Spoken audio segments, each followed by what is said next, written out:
जय हिंद दोस्तों, स्वागत है आपका हमारी एक नए वीडियो में। दोस्तों अभी अभी एक साथ तीन जून से अपडेट आ चुकी हैं। तो आज के इस वीडियो में हम इन तीनों अपडेट्स को देखने वाले हैं। ये तीनों अपडेट्स किस तरह से हैं और इन तीनों अपडेट्स में आप लोगों के लिए क्या खबर है, ठीक है। तो आप लोग यहाँ पे देखेंगे एक ऑफिशियल नोटिस जारी हुआ है, इसके साथ साथ दो ऑफिशियल आरटीआई का रिप्लाई भी आ चुका है, जो कि वेरी इंपॉर्टेंट आरटीआई का रिप्लाई है। और यहाँ पे देखेंगे बिल्कुल लेटेस्ट आरटीआई डिजाइन का डाटा है और भी डाटा बताए गए, तो हम वीडियो में देखेंगे, ठीक है। अच्छा, यहाँ पे देखेंगे बहुत सारे छात्र ऐसे हैं जो यहाँ पे मेडिकल में एब्सेंट हो चुके हैं, उनकी भी लिस्ट जारी हुई है। और जो भी छात्र पेंडिंग में थे कुछ कारणों से, उनका भी लिस्ट पूरा जारी हुआ है। आप लोग देखेंगे काफ़ी बड़ी संख्या है इन छात्रों की जो अभी पेंडिंग में है। अब इसमें मैक्सिमम छात्र तो पहुंच ही जाएंगे, देखो क्योंकि जो पेंडिंग में होते हैं उनको इसीलिए पेंडिंग में डाला था कि उनका डॉक्यूमेंट सुधर जाए या फिर उनका टेम्परेरी एडमिट किया गया, तो वो धीरे धीरे करके वो सुधर जाते हैं, ठीक है। तो इसमें चांस होते हैं कि ये छात्र फिट हो जाते हैं, कितने 70 to 80% चांस होते हैं कि टेम्परेरी अनफिट वाले छात्र या फिर पेंडिंग वाले छात्र फिट ही हो जाते हैं, ठीक है। लेकिन कुछ छात्र ऐसे भी होते हैं जो नहीं फिट हो पाते हैं, तो उनका कंडीशन रद्द हो जाता है और उनके बदले में नॉर्मल छात्रों को मौका मिलता है जो पीटी पास और घर बैठे हैं, ठीक है। तो देखेंगे कितनी सीटें अभी खाली हो गई नेक्स्ट डीबी के लिए, ये सब कुछ आज के इस वीडियो में हम बात करेंगे, ठीक है। तो चलते हैं वीडियो को आगे लेकर बात करते हैं। लेकिन उसके बाद अगर आप चैनल सब्सक्राइब करेंगे, सभी छात्र चैनल सब्सक्राइब कर लेंगे ताकि आपको ऐसे helpful video time to time मिलते रहें। अगर आप हमारे टेलीग्राम ग्रुप में नहीं जुड़े हैं तो सभी छात्र टेलीग्राम ग्रुप में जुड़ जाइएगा, क्योंकि वहाँ पे सारे अपडेट्स मिल जाएंगे आपको, ठीक है। अब चलते हैं वीडियो को आगे लेकर बात करते हैं बारी बारी से तीनों अपडेट्स की।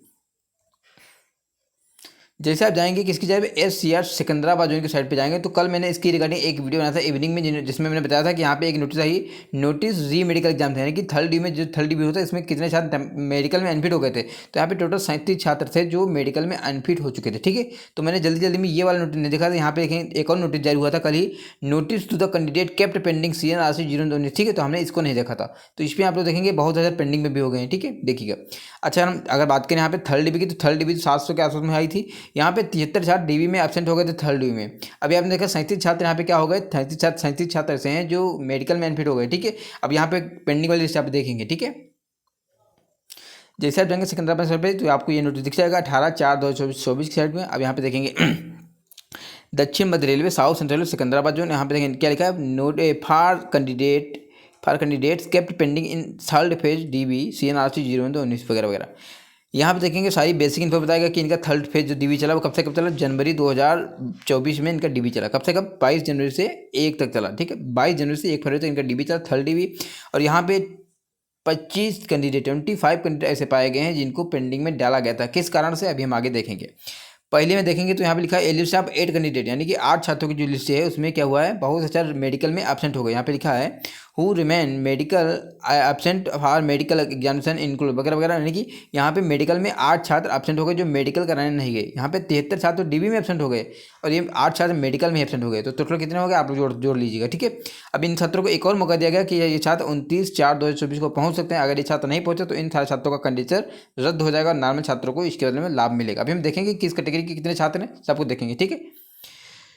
दूसरी की बात करें तो दूसरा यहाँ पे लिखा हुआ है लिस्ट ऑफ 6 कैंडिडेट ऐसे हैं जिनको मेडिकल अथॉरिटी ने क्या टेम्परेरी अनफिट किया कुछ कारणों की वजह से। देखो इसका कुछ कारण हो सकता है, जैसे कोई चीज़ सुधरने वाली होती है आपके शरीर में, कुछ ऐसा होता है। जैसे एक एग्जांपल मैं देता हूँ, जैसे हाइड्रोसील हो गया या आपके कुछ और भी होगा, कान में प्रॉब्लम हो गई, नाक में प्रॉब्लम हो गई, तो उसके लिए आपको टाइम देते हैं कि आपको 2 महीने का टाइम दिया है, आप सुधरवा के आ सकते हैं वगैरह वगैरह करके। इसके लिए मतलब कहीं ना कहीं टाइम मिलता है। अगर आपकी चीज़ सुधरने वाली होगी उसके लिए टाइम मिलेगा, टेम्परेरी अनफिट करेंगे, बाद में फिट कर देंगे। लेकिन अगर आप सुधरने वाले नहीं है, जैसे फ्लैट फुट हो गया, तो इसके लिए आपको मेडिकल लो मिल जाएगा, ठीक है। तो इन सारे छात्रों को एक और मौका दिया गया कि छात्र अब जो इनका जो टाइम पूरा हो गया होगा तो ये छात्र वहाँ पे पहुँच सकते हैं। इसके बाद ए लिस्ट ऑफ 11 कैंडिडेट ऐसे हैं जिनको डॉक्यूमेंट के कारण यहाँ पे पेंडिंग में डाला गया। अभी हम देखेंगे किस कारण से, और इन छात्रों को 9/4/2024 को बुलाया गया है, ठीक है। अब चलते हैं लिस्ट देख लेते हैं। अगर हम लिस्ट की बात करें तो यहाँ पे पहली लिस्ट है जो 8 छात्रों की, ये छात्र ऐसे हैं जो मेडिकल में एब्सेंट हो गए हैं। यहाँ पे क्या लिखा है, एब्सेंट फॉर मेडिकल एग्जामिनेशन। अब यहाँ पे कैटेगरी की बात करें तो यहाँ पे OBC। यहाँ पे मेडिकल में जो छात्र एब्सेंट हुए हैं सभी के छात्र OBC वाले छात्र हैं जो एब्सेंट हुए हैं, टोटल 8 छात्र हैं। तो यहाँ से सीधा सा मतलब है कि 8 सीटें यहाँ पे ऐसे ही खाली होंगी, क्योंकि छात्र मेडिकल में क्यों एब्सेंट होंगे, हो सकता है कि 1-2 छात्र पहुँच जाएँ बाद में किसी कारण से होंगे, लेकिन मैक्सिमम सीटें इसकी खाली ही जाने वाली। इसके बाद देखेंगे दूसरी लिस्ट है list of 6 candidate temporary unfit. इसको क्या टेम्परेरी अनफिट किया गया, यानी कि मेडिकल में कुछ प्रॉब्लम होगी जो बाद में सुधरवा के जाने वाले हैं, ठीक है। तो यहाँ पे देखेंगे यहाँ पे टोटल कितने 6 छात्र हैं। यहाँ पे देखेंगे OBC ST OBC ABC, यानी कि इसमें भी 5 छात्र OBC के हैं और 1 छात्र ST का शामिल है, ठीक है। इसके बाद देखेंगे हम एक और लिस्ट, यहाँ पे ये कौन सी लिस्ट है, 11 कैंडिडेट की लिस्ट है और यहाँ पे कुछ कारण की वजह से इनको पेंडिंग में डाला गया डॉक्यूमेंट इशू के कारण। यहाँ पे पहले छात्र देखेंगे तो पहले छात्र हमारा एससी का है। एससी के साथ क्या है, एससी सर्टिफिकेट नॉट प्रोड्यूस, यानी कि इन्होंने एससी का सर्टिफिकेट नहीं दिया। इसके बाद दूसरा छात्र भी एससी का है, इन्होंने क्या किया, क्या लिखा है, एनओसी नॉट सबमिटेड, एनओसी उन्होंने जमा किया। अब यहाँ पे एसटी वाले छात्र हैं, एसटी वाले छात्र क्या है, लोहारा, मतलब इनकी जो कास्ट वाला वो प्रॉब्लम होगी, उन्होंने जमा नहीं किया, ठीक है। इसके बाद हमारा एसटी का फिर से एनओसी नॉट सबमिटेड, ओबीसी है एनओसी, ओबीसी नॉट सबमिटेड, यानी कि ओबीसी सर्टिफिकेट नहीं दिया। यहाँ पे ओबीसी के छात्र हैं, यहाँ पे ईबीसी नहीं दिया, ठीक है। तो देख लो ईबीसी वाले भी छात्र पेंडिंग में डाले जा रहे हैं, इसीलिए आप अगर ईबीसी उस समय डाल रखें तो आपको ईबीसी बनवाना है। बहुत अच्छा ईबीसी ऐसे ही काम चल जाएगा, नहीं चलने वाला। अगर आपने फॉर्म भरते समय 250 फीस दिए और इनकम सर्टिफिकेट लगाया था तो आपको ईबीसी बनवाना पड़ेगा, वहाँ पे ले जाना पड़ेगा, नहीं तो आप ऐसे पेंडिंग में डाल दिए जाएंगे, ठीक है।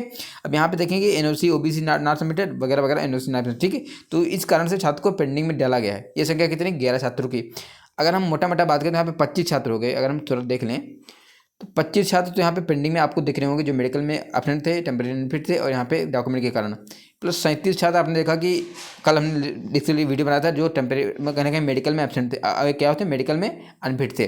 प्लस 73 छात्र का थे एब्सेंट थे डीबी में, ठीक है। तो थर्ड डीबी की बात करें तो यहीं से आप बात करेंगे तो करीब ये जा रहा है 150 के आसपास सीटें ऐसे खाली होने वाली हैं, ठीक है। अभी और भी छात्र होंगे जो धीरे धीरे कहने के पेंडिंग में पड़े होंगे, उनका भी लिस्ट आना बाकी है, ठीक है। तो इसीलिए आपको डीबी ऐसे बनती रहेगी, अभी आपको परेशान होने की जरूरत नहीं है। अब चलते हैं आगे। अब हम बात कर लेते हैं जो हमारे पास आरटीआई का रिप्लाई, यहाँ पे देखेंगे 18/4/2024 का आरटीआई का रिप्लाई है। किस वेस्टर्न रेलवे WR मुंबई से एक आरटीआई का रिप्लाई आया है। इसमें क्या सवाल पूछा गया था, इसमें पूछा गया था देयर आर मतलब रिजाइन का डाटा पूछा गया था। इन्होंने बताया है there are 23 candidate who have resigned after joining for RRC level 1, ठीक है। भावनगर डिवीजन में 23 छात्र ऐसे हैं जो रिजाइन कर चुके हैं, यानी कि नौकरी ज्वाइन करने के बाद में छोड़ चुके हैं। यहाँ पे देखेंगे तो पॉइंट्स मेन की बात करें तो यहाँ पे 5 छात्र जो रिजाइन कर चुके हैं। खलासी हेल्पर में देखेंगे तो 1 छात्र है। ट्रेकमैन ग्रेड 4 में 9 छात्र जो रिजाइन कर चुके हैं। असिस्टेंट हॉस्पिटल असिस्टेंट में 1 छात्र है। हेल्पर में देखेंगे तो 7 छात्र हैं। और यहाँ पे टोटल कितने 23 छात्र ऐसे हैं जो यहाँ पे क्या हो चुके हैं, ज्वाइनिंग के बाद मतलब ज्वाइनिंग कर चुके हैं, उसके बाद रिजाइन कर चुके हैं। ये संख्या कितनी है, 23। अभी आपने देखा इसके और भी डिवीजन है, उसमें भी अच्छा खासा डाटा है। ये तो काफ़ी छोटा डिवीजन है, उसी हिसाब से यहाँ पे रिजाइन की संख्या भी है, ठीक है। अब यहाँ पे नॉट ज्वाइनिंग अलग है, ठीक है। तो अभी जो वेटिंग में छात्र हैं उनके लिए बहुत चांस है, अभी आपको टेंशन लेने की जरूरत बिल्कुल भी नहीं है। चलते हैं दूसरे आरटीआई की बात करते हैं। दूसरा आरटीआई देखेंगे तो ये आरटीआई है 18/4/2024, ये भी कल का आरटीआई, साउथ सेंट्रल सिकंदराबाद का आरटीआई। और यहाँ पे क्या सवाल पूछा गया था, क्या आंसर मिला है। यहाँ पे ये पूछा गया कि टोटल अभी तक कितना पैनल दिया जा चुका है साउथ सेंट्रल सिकंदराबाद जोन में। तो यहाँ पे बताया गया 9,041 छात्रों का पैनल दे चुका है सिकंदराबाद जोन, कितना 9,041। इसके बाद इन्होंने पूछा कि थर्ड डी भी आया, इसमें थर्ड डी में कितने छात्र क्या हुए, एब्सेंट हो गए। तो यहाँ पे 73 छात्र हैं जो एब्सेंट हो चुके थे थर्ड डी में, ठीक है। दूसरे मौके के बाद टोटल 75 छात्र एब्सेंट हुए थे। जब यहाँ पे सेकंड डी भी मतलब कहीं ना कहीं दूसरा चांस दिया गया, उसमें 2 छात्र पहुँच गए और यहाँ पे 73 छात्र अभी एब्सेंट हैं। यहाँ पे ये भी पूछा गया 343 जो छात्र थे नॉट ज्वाइन वाले, उनको थर्ड डी में कॉल किया गया है, ये भी बताया, हमने बताया रखा आपको। और रिजाइन का डाटा नहीं आया, यानी कि रिजाइन का अभी नहीं बुलाया गया, ठीक है। तो रिजाइन के लिए भी डाटा आएगा।